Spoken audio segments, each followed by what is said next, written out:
Hello, Assalamu alaikum. Welcome back to my YouTube channel. I am Arslan Naveed, and you are watching Sports Sciences and Physical Education. Today, we are going to learn classification of research design. Research design हमने last अपने lecture में discuss कर लिया था, तो आज हम उसकी आगे मज़ीद क्लासिफिकेशन देखेंगे कि किस बेस पे होती है, किस तरह होती है, और इसके बेनिफिट्स देखे थे और इसके बेनिफिट्स देखेंगे क्योंकि इसके बेनिफिट्स जो हैं वो रह गए थे हमारे। तो स्टार्ट करते हैं। Keeping in view above stated design decisions, one may split the overall research design into following parts.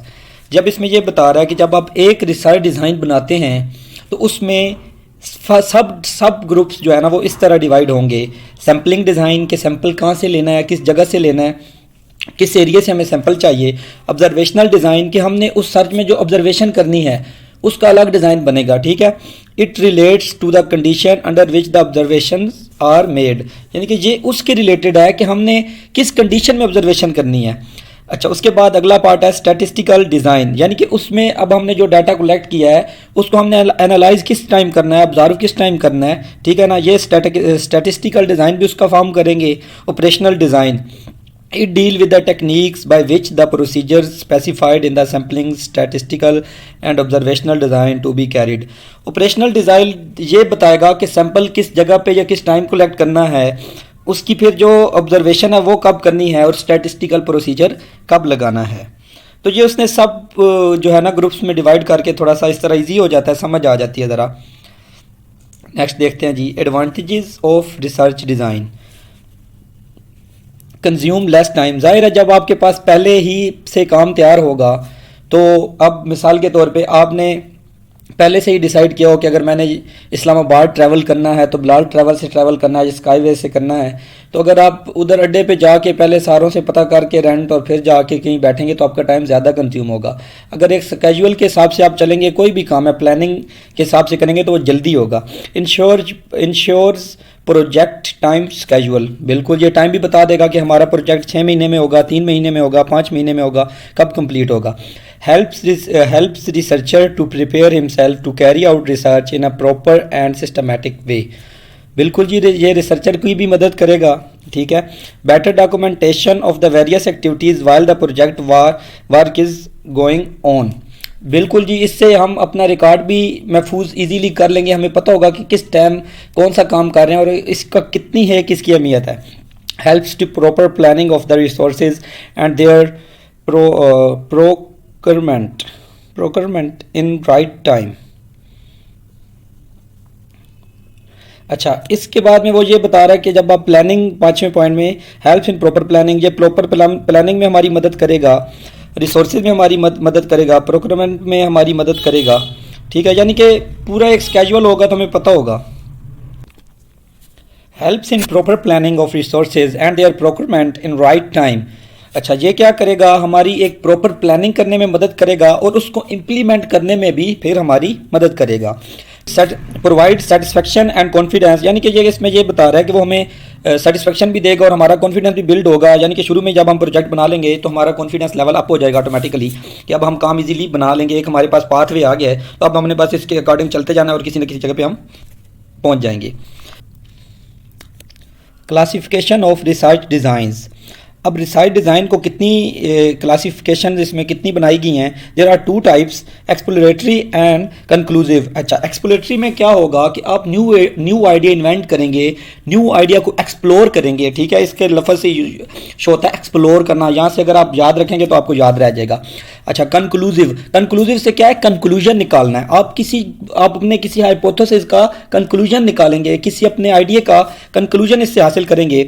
ये आगे मजीद टू टाइप्स में कन्वर्ट है, descriptive research and casual research. अच्छा, डिस्क्रिप्टिव रिसर्च वो होती है जो एक स्क्रिप्ट के अकॉर्डिंग की जा रही हो, ठीक है ना। और कैजुअल रिसर्च वो होती है जिसमें एक इनडिपेंडेंट वेरिएबल को डिपेंडेंट वेरिएबल के ऊपर उसके जो इम्पैक्ट होता है वो चेक करते हैं, मगर जो ऊपर वाले जो मॉडरेट वेरिएबल्स होते हैं वो इन कंट्रोल होते हैं। Cross sectional design and longitudinal design. अच्छा, क्रॉस सेक्शनल डिज़ाइन क्या है और लॉन्गिट्यूडनल डिज़ाइन क्या है। क्रॉस सेक्शनल डिज़ाइन वो डिज़ाइन होता है जिसमें जैसे कि अब हमें अपनी जो है ना मिसाल के तौर पे किसी बीएस के हमने चेक करनी है, रिसर्च करनी है कि बीएस के स्टूडेंट्स के स्पोर्ट्स में कितना इंटरेस्ट है। अब एक तरीका तो ये है कि हर सेमेस्टर से एक लड़का फर्स्ट टू 8 सेमेस्टर तक एक एक लड़का ले लिया जाए, ठीक है। अब दूसरा ये है क्रॉस सेक्शनल। अब जो लॉन्गिट्यूडनल है ना, इसमें क्या करता है वो, इसमें वही लड़का जब फर्स्ट सेमेस्टर में है तब उस पर रिसर्च होगी, वही जब सेकंड में जाएगा, वही जब थर्ड में जाएगा, यानी कि इसमें आपका सैंपल चेंज नहीं होगा, ठीक है। क्रॉस सेक्शनल में क्या होगा, सैंपल आपके डिफरेंट होंगे। आई होप कि आप लोगों को समझ आ गई होगी। आगे देखते हैं। अब उसने आगे बयान किया एक्सप्लोरेटरी रिसर्च को। Exploratory research design at the name suggest involve getting the feel of the situation and emphasise a discovery of ideas and possible insight that may be help identify the area of further rigorous study. Exploratory research is usually conducted when researcher does not know how much about the problem, needs additional information और desire new और more recent information. वो यही कह रहा है इसमें कि किसी चीज़ को एक्सप्लोर करना, किसी आइडिया को डिस्कवर करना, ठीक है। जब रिसर्चर को पता नहीं होता है, ज़्यादा आइडिया नहीं होता कि मैं क्या हाइपोथेसिस, मतलब उसके पास नहीं होता है, ठीक है, वो फिर उधर ही हाइपोथेसिस बना के उसको सॉल्व करता है। इसके यूजेस क्या हैं, फार्मूलेट अ प्रॉब्लम और डिफाइन अ प्रॉब्लम मोर प्रिशली। अच्छा, अब वो क्या कह रहा है कि बहुत अच्छे तरीके से, इसमें जाहिर है जब रिसर्चर रिसर्च करते ही वो प्रॉब्लम जब फाइंड करता है तो उसमें वो अपनी ज़्यादा इन्वॉल्वमेंट करके ज़्यादा जोर लगाता है। Identify the alternative courses of action, वो उसे हल करने के लिए इधर उधर से भी मदद लेता है, ठीक है। कई बार ये होता है कि हमें फिजिकल एजुकेशन में हमें अगर कोई चीज़ फाइंड आउट करनी है तो हमें किसी और की भी साथ हेल्प लेनी पड़ेगी। आइसोलेट की variables and relationship for further examination, ठीक हो गया जी। इसमें वो की वेरिएबल का दूसरों के साथ रिलेशन चेक करता है और फर्दर एग्जामिनेशन भी करता है। Gain insight for developing an approach to the problem, ठीक हो गया जी। Establishing properties for further research, अगली रिसर्च के लिए भी वो मौके प्रोवाइड करता है। मेथड ऑफ एक्सप्लोरेटरी रिसर्च, ये कुछ मेथड लिखे हैं। पायलट सर्वे के जरिए से की जाती है, सर्वे ऑफ एक्सपर्ट के जरिए से की जाती है। Secondary data analyse in qualitative way, यानी कि सेकेंडरी डाटा को क्वालिटेटिव वे में उसका मुशाहदा किया जाता है। क्वालिटेटिव रिसर्च भी ये कहलाती है जी। अच्छा जी, conclusive research provide information that is useful in reaching conclusion और डिसीजन मेकिंग। वही बात आ गई है कि ये हमें किसी नतीजा निकालने के लिए या किसी कंक्लूजन तक पहुंचने के लिए हेल्प करती है। कैन बी सब डिवाइडेड इनटू 2 मेजर ग्रुप, ये आगे दो मेजर ग्रुप में डिवाइड की गई है। Descriptive statical research describe the characteristics of population under the study, it is undertaken to provide answer of the question of who what where when and how. जी वही बात है जी कि ये किसी जो है ना सवाल के जवाब के लिए डिस्क्रिप्टिव रिसर्च बनाई जाती है, कब कहाँ कैसे ये चीज़ें इसमें हैं, ठीक है। यानी कि हमारे पास हाइपोथेसिस मौजूद होगा कि हमने कब करनी है, कहाँ पे करनी है, किन लोगों के दरमियान में करनी है और कैसे करनी है, ठीक है। यानी कि उसकी एक स्क्रिप्ट मौजूद होगी, वही बात दोबारा आ गई है।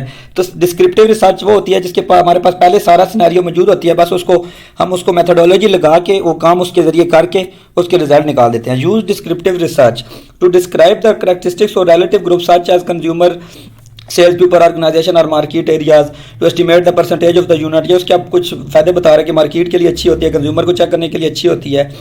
To determine the perception of product classics, यानी कि आप जिस मिसाल के तौर पे लोग पहले प्रोडक्ट के सैंपल जो भेजते हैं तो उसकी जो रिसर्च करते हैं उसके बारे में बता रहा है। To determine the degree to which marketing variables are associated, यानी कि ये मार्केटिंग के रिलेटेड है। टू मेक स्पेसिफिक प्रिडिक्शन, ये एक स्पेसिफिक मखसूस जो है ना प्रिडिक्शन करने में हमारी मदद करती है कि ये प्रोडक्ट कामयाब होगी या नहीं होगी, ये प्रोडक्ट हमारी चलेगी या नहीं चलेगी, ठीक है, उसके बारे में। इसके बाद अब डिस्क्रिप्टिव रिसर्च के आगे 2 टाइप्स हैं, cross sectional design, longitudinal design. Cross sectional design वो डिज़ाइन होता है जिसमें ग्रुप ए बी या सी बना के उसको कंपेयर उसी टाइम पे कर दिया जाता है, जबकि लॉन्गिट्यूडनल स्टडी में ग्रुप ए वाले को ही जब दूसरे टाइम पे करेंगे तो वही सेम सैंपल होगा, वही सी ग्रुप में भी वही सेम सैंपल होगा। इधर इसने एग्जाम्पल दी हुई है, different participants of various ages are compared at one point in time to determine age related differences. मिसाल के तौर पे अब हमें ये चेक करना है कि एथलीट की लाइफ का जो लिविंग स्टैंडर्ड है वो 20 साल में कैसा होता है, 40 साल में कैसा होता है और 60 साल में कैसा होता है। तो क्रॉस सेक्शनल में हम क्या करेंगे, एक 20 साल का एथलीट ले लेंगे, एक 40 साल का एथलीट ले लेंगे, एक 60 साल का एथलीट ले लेंगे और उन पर रिसर्च कर देंगे। मगर लॉन्गिट्यूडनल में क्या होगा कि हम एक जिस पहले हमारे सैंपल पे जिस पे हम 20 साल के एज में उस पर रिसर्च कर रहे हैं वही जब 40 का होगा तो तब देखेंगे, वही जब 60 का होगा तो तब देखेंगे, ठीक है। ये इसी तरह की जो मैंने आपको पहले एग्जांपल दी है कि अगर B S first year, second year, third year, fourth year 5th year या 8th सेमेस्टर तक से अलग अलग बच्चे निकालेंगे तो वो क्रॉस सेक्शनल होगा। और अगर एक ही बच्चा जब दूसरे सेक्शन में जाएगा, तीसरे में जाएगा, चौथे में जाएगा सेमेस्टर में, तो उसकी चेकिंग करेंगे तो वो लॉन्गिट्यूडनल डिज़ाइन होगा। ये आपको समझाने के लिए एग्जाम्पल दी है। डिस्क्रिप्टिव रिसर्च और ये लॉन्गिट्यूडनल का उसने वो लिखा हुआ है, ठीक है। Cross sectional design is used to resize the collect data relative variable one time only from the variety of the people. और इसमें क्या होगा जी, सेम प्यूपल वन वेरिएबल होगा और सेम प्यूपल होगा मगर टाइम डिफरेंस हो जाएगा। The cross sectional study is aimed at taking a one time stock of the situation और phenomena in which the decision maker is interested. इसमें क्या होगा कि एक टाइम में होगा, इसमें डिफरेंट टाइम में होगा। This allow the researcher to measure the change in variables over time. ठीक हो गया। Cross sectional design is give the picture of the situation at a given point of the time the data are collected at the set time, यानी कि जिस time पे हमें requirement होगी उसी टाइम पे हम डाटा कलेक्ट करेंगे और उसे चेक करेंगे। The longitudinal design differs from a cross sectional design in that sample are samples remain the same. ठीक हो गया, वही बात है कि टाइम डिफरेंट होगा, उसमें टाइम सेम होगा। अब ये डिफरेंट बता रहा है एक्सप्लोरेटरी में और डिस्क्रिप्टिव रिसर्च में। डिस्क्रिप्टिव रिसर्च और एक्सप्लोरेटरी रिसर्च। एक्सप्लोरेटरी रिसर्च क्या होगी, फ्लेक्सिबल डिज़ाइन होता है, नॉन प्रोबेबिलिटी सैम्पलिंग होती है, नॉन प्री प्लान्ड भी नहीं होता। ठीक है। Unstructured instrument for collection of data, उसमें पता ही नहीं होता है हमें कौन से इंस्ट्रूमेंट ज़रूरत होंगे। डिस्क्रिप्टिव में क्या होता है जी, रिजिड डिज़ाइन, इसका थोड़ा कॉम्प्लिकेटेड डिज़ाइन होता है, प्रोबेबिलिटी सैम्पलिंग होती है इसमें। Pre plan design for analysis, इसमें पहले ही एनालिसिस के लिए डिज़ाइन जो है वो कर लिया गया होता है। Structure and well thought instrument for collection of data, पहले से ही पता होता, डिसाइड कर लिया होता है कि किस किस्म के इंस्ट्रूमेंट लगेंगे या किस किस्म का डाटा कलेक्ट होगा। ये इन दोनों में डिफरेंस है थोड़ा सा। ठीक है। अगर आपको सैम्पलिंग या इन चीज़ों को देखना है तो आप दूसरा लेक्चर देख सकते हैं, उसमें लिखा हुआ है सारा कि सैम्पलिंग किस तरह से पॉपुलेशन में से सैंपल कलेक्ट किया जाता है या इसकी कितनी टाइप्स होती हैं। अच्छा जी, इसके बाद आ गया casual research design. In casual research the emphasis of the specific hypothesis about the effect of change of one variable on an other variable. It deal with the cause effect relation, जो मैंने आपको बताया था कि इसके ऊपर एक dependent के ऊपर 2-3 इंडिपेंडेंट का जो है इफेक्ट चेक किया जाता है। It involve experiments where an independent variable is change और manipulated to see how it effect are dependent variable. वही बात बता रहा है कि जिसमें एक्सटर्नल वेरिएबल कंट्रोल होगा, ठीक है, और इंडिपेंडेंट वेरिएबल का डिपेंडेंट वेरिएबल के ऊपर रिजल्ट चेक किया जाएगा। जी इसने 2 एग्जांपल्स दी हुई हैं। ठीक है। तो when one event causes another to happen, the cause is why it happen, the effect is what. यानी कि अब जब बादल और वो मतलब बादल और हवा जब मिलती है तो ये उसका दिखा रहा है कि बारिश का सबब बनती है। ठीक है। काज क्या हुआ कि बादल और उसका रिएक्शन हुआ आपस में, तो उसका इफेक्ट क्या आया, बारिश होगी। Uses of causal research to understand which variable are the cause and which variable are the effect, dependent variable of the phenomena। यानी कि ये इसलिए इस्तेमाल की जाती है कि हमें पता चले कि किसका किस पे कितना इफेक्ट हो रहा है। To determine the nature of the relationship between the causal variable and the effect to be predicted। यानी कि इसमें यह भी चेक किया जाता है कि एक दूसरे के ऊपर दूसरे का कितना इम्पैक्ट है, नेगेटिव इम्पैक्ट है, पॉजिटिव इम्पैक्ट है, नल इम्पैक्ट है। ठीक है, ये चीज़ें देखी जाती है। Method of casual research is experimental. जाहिर है जी ये एक्सपेरिमेंटल रिसर्च में आएगा। अच्छा जी, थैंक यू। आज का हमारा लेक्चर यहीं पे ख़त्म होता है।